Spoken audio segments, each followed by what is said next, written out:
What's up, you guys? This is Ike, and I'm going to be sharing a video here with you all on how to completely erase and restore your iPhone back to factory settings.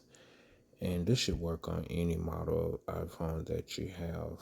So, basically, you want to go to General and scroll all the way down till you come to Transfer and Reset iPhone. And then you want to go to erase all contents and settings. Now, if you have your iCloud set up, you're gonna need to sign out of that before you can go through this method.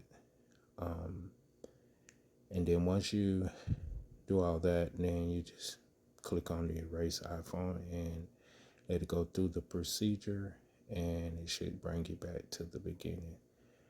I hope this video was helpful to you guys. Until next time, you guys take good care of yourself, stay blessed, and have a wonderful day.